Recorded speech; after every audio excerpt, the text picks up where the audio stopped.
Osim čamaca domaće proizvodnje, na Dunavu kraj Novog Sada moguće je pronaći i rekreativne kajake i daske renomiranih stranih proizvođača, i to za različite namene. Ideja dugogodišnjeg takmičara Milenka Našegaćina da se kajakom i sportovima na vodi mogu baviti i oni koji nisu profesionalci, polako se realizuje. Ovde imamo nekoliko vrsta kajaka, imamo školske, imamo neki koji su više takmičarski, imamo čak i ove za ribolov. U čemu je razlika, ako možeš da nam pojasniš neke njihove karakteristike? Kao recimo kada dođete kod nekog kuvara, on neće uzeti isti nož pa koristiti jedan isti nož za sve. Tako isto i kajak imate za razne namene. Naprimer, imate sit-in čamce u kojima se sedi, kao što su ovaj i ovaj. Znači u njih se bukvalno uđe. U njih se uđe, tako je. Sedi se na sedištu, noge su tamo oslonjene na prečki. Imate, uglavnom, kod njih već imate i neki sistem upravljanja. Oni se kod nas mnogo češće koriste, ovo su konkretno i takmičarski kajaci. Znači, ovo je dečiji takmičarski kajak, ovo je za već starije uzraste takmičarski kajak po ICF-ovim standardima. Ali generalno sit-in čamci se više koriste na našim prostorima iz prostog razloga što vam je sezona za veslanje duža. Znači, kod nas mi ipak imamo još kakve takve zime i dobijate čamac gde veslate leti, a zimi sa običnom šprizekom, znači ona kao kecelja koju stavite... Zaštititi sebe od talasa i ostalih spoljnih uticaja. Tako je. Da. U kajaku, nažalost, ste uvek, ili na sreću, kako god, ste uvek mokri. Sad, to neko oblačenje je bitno. Isto tako, imate i sit-on top kajake. Znači, kajake na kojima se sedi. Sad, to je ovaj beli. Na primjer, ovaj beli čamac, to je relativno brz čamac koji se koristi, to je surfski kajak. Koristi se za more, okean. Jako lepo se ponašaju kod nas isto na Dunavu.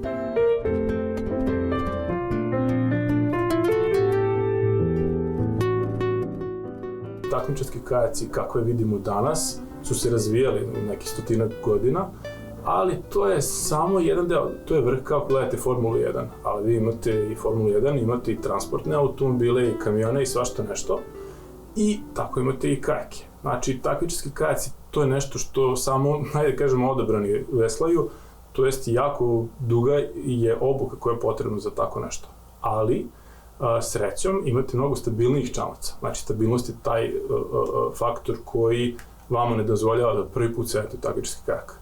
Međutim, imate rekreativnih čamaca koji su napravljeni za touring, za svakodnevnu vožnju, za trening rekreativaca i na kraju dolazim do onih jako stabilnih čamaca. Neki od tih čamaca mi koristimo za ture, znači ljudi dođu prvi put, nikada nisu veslali, napravimo neku malu obukicu i ljudi se spuste i to Dunavom bez ikakvih problema.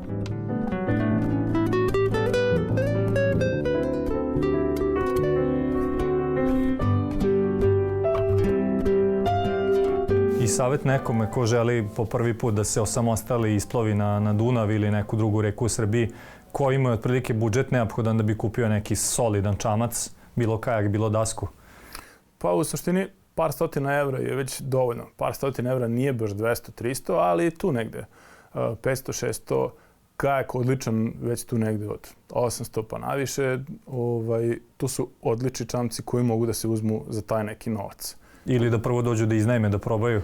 Možda. Svakako ne bi trebalo da se ode na vodu bez nekakve instrukcije, bez bar nekog researcha, što kažemo sada, bar nekog googlanja, onako ozbiljnijeg. Jako puno ima snimaka na YouTube-u, svugde, sve što vas zanima, ali problem je kada i dolazite prvi put u nešto, a nemate koga da pitate, vi ne znate ni šta treba da pitate, ni šta su problemi, tako da slobodno ko želi da dođe, da izađe na vodu, nek nas pronađe, nek dođe. Mi smo vrlo radi pomoći bilo kome. Svaki čovjek koji izađe na vodu, to je za nas uspeh. Ne mora bude ništa od nas. Ni da kupi ništa, samo da dobije savjet. Kad smo kod toga, da li mi možemo da izađemo na vodu i da li ima neki čamac koji je dovoljno dobar i velik da izdrži? Pa s obzirom da ti imaš neko iskustvo, nego ozbiljno iskustvo na vodi, ali ne u kajaku. Uzet ćemo dva neka sit-on topa, to će nam biti sad možda najlakše. Znači nešto slično ovom belom, je li tako? Uzet ćemo jedan ovaj beli, uzet ćemo jedan touring čamac.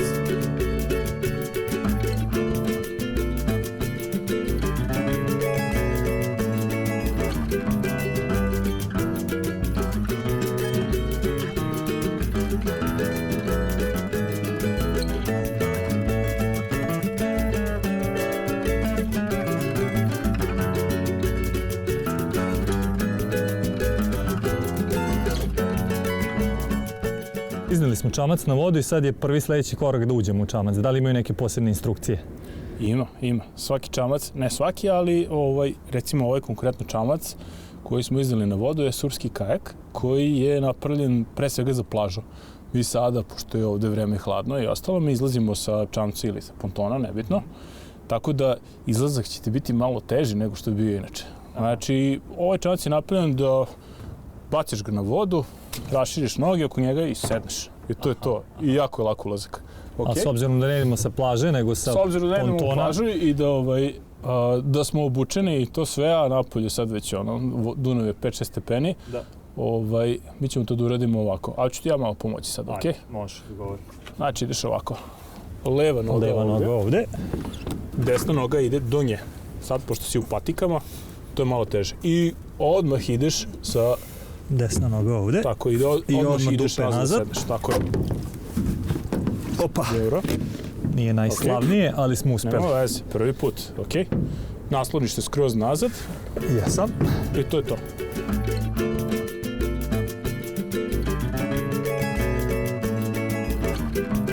Koje su to neke najpopularnije ture koje organizujete? I koje su te neki lokaliteti blizu Novog Sada da su ljudi možda i zaboravili da postoje? Pa, zaboravili, možda nisu ni znali. Novi Sad je grad na reci, na Dunavu, ali jako malo Novosađana u stvari ima taj neki kontakt sa Dunavom.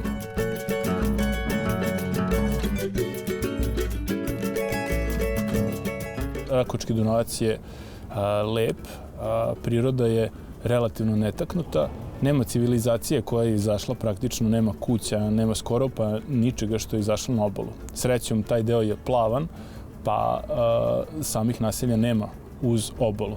Isto tako i vodostaj Dunava naravno varira, pa kada je niska voda, a cijelo ovo leto je bila relativno niska voda, kroz ceo Dunavac ne može prođe skoro pa ništa, osim kajaka naravno.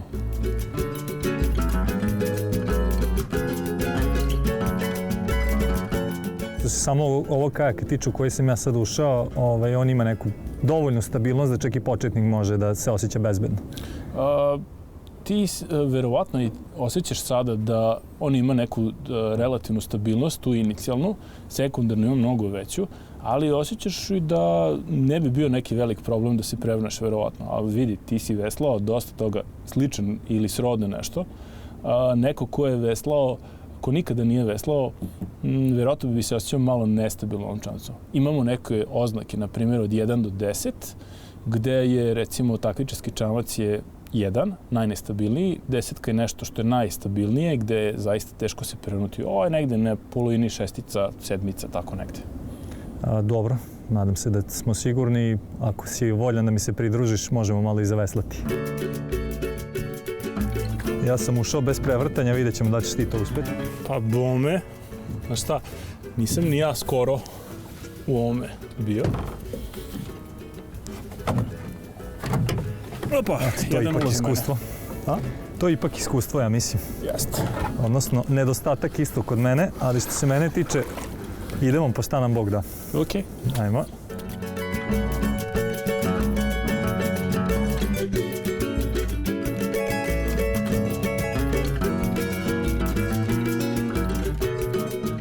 Izlazak na vodu, pešačenje, skijanje i bilo koja druga vrsta sporta koji se može samostalno obavljati na otvorenom, pre svega čuva mentalno zdravlje u vreme pandemije, a u kriznim situacijama ljudi konačno počinju da uviđaju šta je stvarno vredno njihove pažnje i ljubavi.